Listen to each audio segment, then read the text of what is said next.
ये कहानी एक लड़की की है जो एक ऐसा ऐप बनाना चाहती है जिससे सेक्स करने में आसानी हो, और इस ऐप बनाने के चक्कर में वो कई लड़कों को अपने गुफा के दर्शन कराती है। मूवी की स्टार्ट में हम एवरी नाम की एक लड़की को देखते हैं। उसका स्कूल में आखिरी साल होता है। हर साल के जैसे इस साल भी स्कूल में साइंस एंड टेक्नोलॉजी का एक बड़ा कंपटीशन होता है।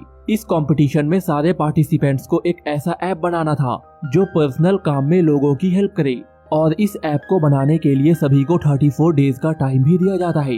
एवरी भी इस कंपटीशन के लिए काफी एक्साइटेड होती है। साथ ही उसके स्कूल में प्रॉम नाइट भी होने वाला है। इसके बाद एवरी लारसा से मिलती है। लारसा एवरी का बेस्ट फ्रेंड होता है। साथ ही वो बचपन से एवरी का एक्सपेरिमेंट सब्जेक्ट भी रहा था। एवरी अपना सारा एक्सपेरिमेंट लारसा पे ही ट्राई करती है। इसके अलावा एवरी का एक लॉन्ग डिस्टेंस बॉयफ्रेंड भी होता है। उसका नाम क्रिस होता है। एवरी और क्रिस की मुलाकात पिछले कंपटीशन के दौरान हुई थी। उसी रात हम एवरी को देखते हैं।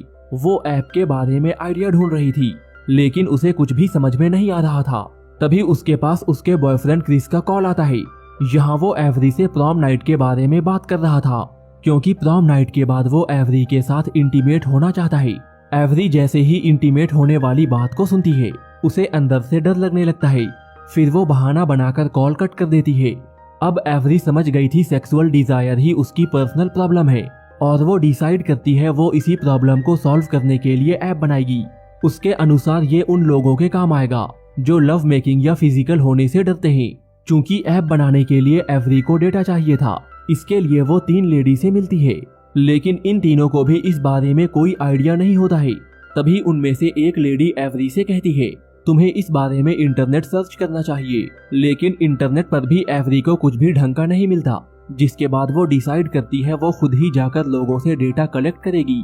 फिर नेक्स्ट डे एवरी स्कूल के अलग अलग लोगों से इस बारे में बातें करती है। साथ ही वो इस टॉपिक पे कई बुक्स भी पढ़ती है, लेकिन यहाँ पे भी उसे कोई काम की चीज नहीं मिलती। इसके बाद एवरी अपने दोस्तों के पास जाती है और उनसे उनके सेक्सुअल डिजायर के बारे में पूछती है, लेकिन सबका आंसर अलग अलग होता है, जिससे एवरी और भी कंफ्यूज हो जाती है। लेकिन यहाँ पे एवरी को डैनिका नाम की एक प्रोस्टिट्यूट के बारे में मालूम चलता है। एवरी को लगता है डैनिका उसकी हेल्प कर सकती है। इसके बाद एवरी डैनिका से मिलने जाती है। डैनिका को सारे टाइप के लोगों के साथ इंटीमेट होने का एक्सपीरियंस है, और वो अपनी सारी नॉलेज एवरी के साथ शेयर करती है।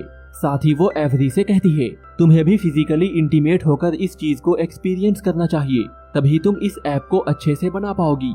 उसी रात एवरी खुद को प्लेजर देने का ट्राई करती है, लेकिन वो ऐसा नहीं कर पाती। फिर एवरी को लारसा की याद आने लगती है, क्योंकि लारसा बचपन से ही एवरी का एक्सपेरिमेंट सब्जेक्ट रहा है। नेक्स्ट डे एवरी लारसा से सबके सामने कहती है, मैं तुम्हारे साथ इंटीमेट होना चाहती हूँ। ये सुनकर लारसा शॉक्ड हो जाता है। फिर वो एवरी को साइड में ले जाकर उससे पूछता है, तुम्हें मालूम है तुम क्या बोल रही हो? इस पर एवरी उसे सारी बातें समझाते हुए कहती है, मैं ऐप बनाने के लिए ये सब कुछ कर रही हूँ। ये सुनकर लारसा एवरी से कहता है, मैं तुम्हारे साथ इंटीमेट नहीं हो सकता। ये सुनकर एवरी लारसा को मनाते हुए कहती है, तुम्हें बस रोमांस ही तो करना है। यहाँ पे लारसा एवरी को फिर से समझाने का ट्राई करता है, लेकिन इतने में एवरी अपना टॉप ऊपर कर लेती है। एवरी के मोमोज देखकर लारसा उसकी बात मान जाता है। इसके बाद हम इन दोनों को लारसा के घर पे देखते हैं। यहाँ पे दोनों स्टेप बाय स्टेप सारी चीजें करने का ट्राई करते हैं। पहला स्टेप होता है किस करना। यहाँ पे दोनों एक दूसरे को किस करते हैं, लेकिन एवरी को कोई फीलिंग नहीं आती। मूड बनाने के लिए लारसा म्यूजिक ऑन कर देता है। इसके बाद वो एवरी के पास जाकर उसे चूमने लगता है। एवरी का मूड बनाने के लिए वो उसे यहाँ वहाँ टच करने लगता है। लारसा के इस हरकत से एवरी को काफी अजीब लगता है, और वो उठकर वहाँ से चली जाती है। घर जाने के बाद वो आज के सारे एक्सपीरियंस को ऐप में लोड करती है। नेक्स्ट डे वो फिर से लोगों से पूछती है, घपाघप के दौरान उन्हें किस चीज से खुशी मिलती है, जिस पर सब कहते हैं चूसने में। इसके बाद वो डिसाइड करती है वो लारसा का चूसेगी। इसके बाद वो लारसा के पास जाकर उसका चूसने लगती है। ये फीलिंग पाकर लारसा 7वें आसमान में पहुंच जाता है। लारसा खुद भी एवरी का चूसना चाहता था, लेकिन एवरी बहाना बनाकर वहां से लौट जाती है। अब कंपटीशन में केवल 16 दिन ही बचे थे, और एवरी का ऐप अभी तक तैयार नहीं हुआ था। उसे लग रहा था वो कुछ ना कुछ मिस कर रही है। इसके बाद एवरी फिर से डैनिका के पास जाती है। डैनिका उससे कहती है, तुम्हें खुद को प्लेजर देना सीखना चाहिए, वो भी किसी टॉय के साथ। घर आकर वो खुद को प्लेजर देने का ट्राई करती है, लेकिन बार बार उसे क्रिस की याद आ रही थी, इसलिए ये काम वो ठीक से नहीं कर पाती है, और उल्टा वो खुद को चोट लगा लेती है। तभी लारसा उसे कॉल करता है और एवरी उससे सारी बातें शेयर करती है। इस पर लारसा उससे फोन सेक्स करने को कहता है। एवरी भी लारसा के इस बात को मान जाती है। लारसा का ये आइडिया काफी हद तक काम भी करता है। अब कंपटीशन में केवल 1 वीक बाकी था। नेक्स्ट डे एवरी अपने क्लासमेट से इस बारे में बातें करती है। इस पर सारे लोग एवरी को अपना अपना ओपिनियन बता देते हैं। फिर क्लास में जब उनकी टीचर पढ़ा रही थी तभी एवरी को एक आइडिया आता है और वो खुशी के मारे उछल पड़ती है। अब एवरी को अपने ऐप के बारे में कंप्लीट डेटा मिल गया था और उसे बस उन डेटा को फिट करके लारसा के साथ रोमांस करना था। फिर वो लारसा के पास जाकर उसके साथ इंटीमेट होना शुरू हो जाती है। इसके बाद एवरी अपना ऐप बना लेती है। ऐप कंप्लीट होने के बाद एवरी काफी खुश होती है और वो अपने ऐप का नाम सेक्स अपील रखती है। फिर वो लारसा से पूछती है, तुम पहली बार इंटीमेट कब हुए थे?